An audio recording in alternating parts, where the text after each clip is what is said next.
Hi friends, I'm so privileged and honored to have with me today Marianna Pascal.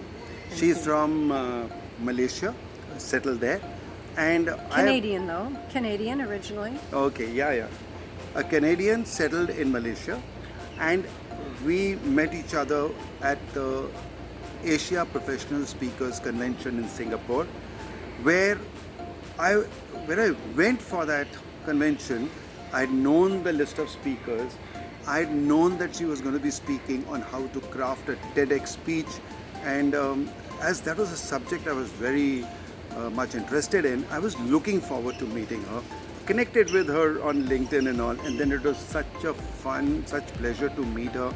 Friends, you have to see her 13 million views video. Is that right? 13 million Yes. views? Yeah. It is one of the best TED Talks that you will see, and I happen to listen to her live, and she's so dynamic, she's so good on the stage. So, Marianna, a little bit about your video and how it went viral, and what did you do to get all that popularity? It's crazy. I didn't do a single thing. I did the TEDx, and I did it with a message that I feel very, very passionate about. And it's a message about using language that's not your own language.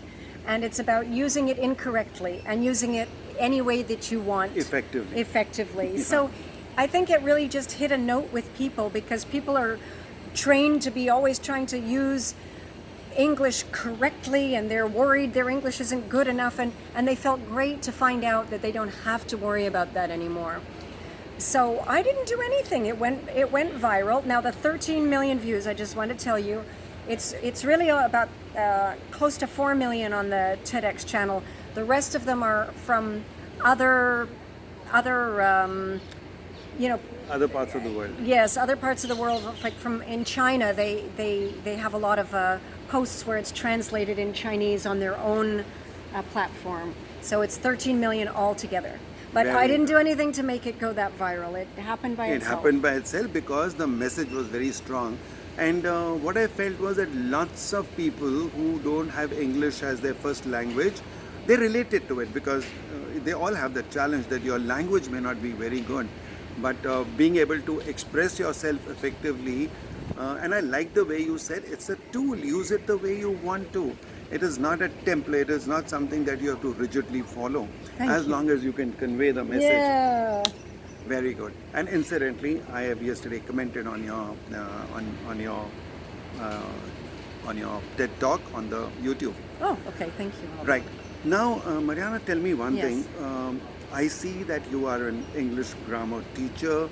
You teach people, lots of people, how to speak. I also see that you have lots of activities, and you are a very busy person. How do you manage to make the best of your time?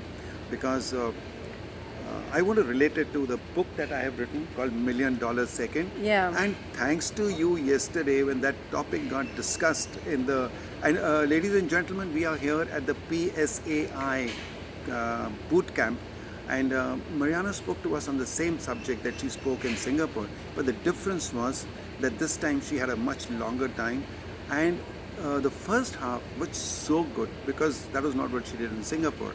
It was done here, and it was a practice. It was we got to know more about how to deliver a talk, whether TEDx or any other keynote. And I personally carried a lot of value from that. Thank you very much. Thank you. for Well, that. we spent quite a bit of time discussing your book, and everybody in the audience, his book was one of the chosen ones to discuss because everybody thought it was such a great idea. How to make $1 million from 1 second, how to optimize a second in your day so that you feel like you have more hours in the day than there are. Yes. It was so brilliant, and everybody chose it because everybody wants to know the answer to that question. Yes, and what we are talking about is not time related to money, though the title says $1 Million Second. It is basically to compare with currency, which comes to us easily when you talk about value. But I am talking about the value, importance, and relevance of time which should become a conscious awareness that people should live with that. It should be your DNA. And you should be able to, like, if I'm spending half an hour with you over a cup of coffee, I should know what I'm going to get from you as a return, because I'm investing time with you. I'm not Right. spending time. Spending is exhausting. It is like going away. It's not coming back. Right. But when you talk of investing and you use the right words in your mind, you get to look for a return. What will I get? And what you're getting is not money. You're getting that joy. You're getting the happiness. You're getting a satisfaction.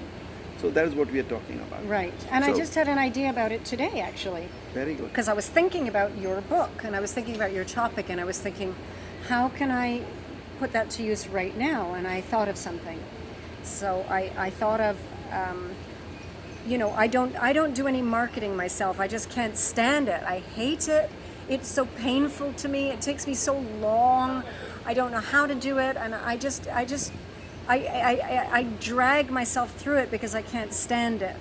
So Gautam, who was one of the speakers today, he said, look, give a digital marketing company X amount of dollars for 3 months and say, look, you make back for me at least the money that I've just invested by doing digital marketing and get enough work. If you can cover your expenses so that I end up it doesn't cost me anything, then we'll do it again for another 3 months.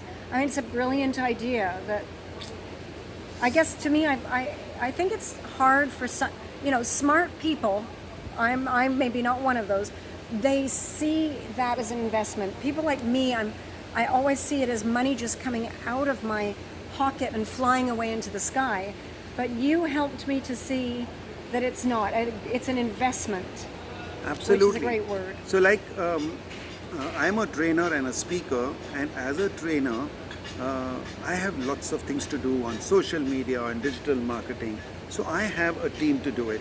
So I outsource it. That means I buy people's time. Okay. So if my hourly worth, and hourly worth is your annual income divided by the number of hours you work in a year. So if my hourly worth is 2,000 rupees, and if I'm going to spend 2 hours every day, that is, it is a 4,000 hours work of my time gone. Right. But if somebody can do it to me for, say, $500, Yeah. why would not I allow somebody else who's an expert at it, Yeah. do it, and I get that time to do something better? Of course, it's a brilliant idea.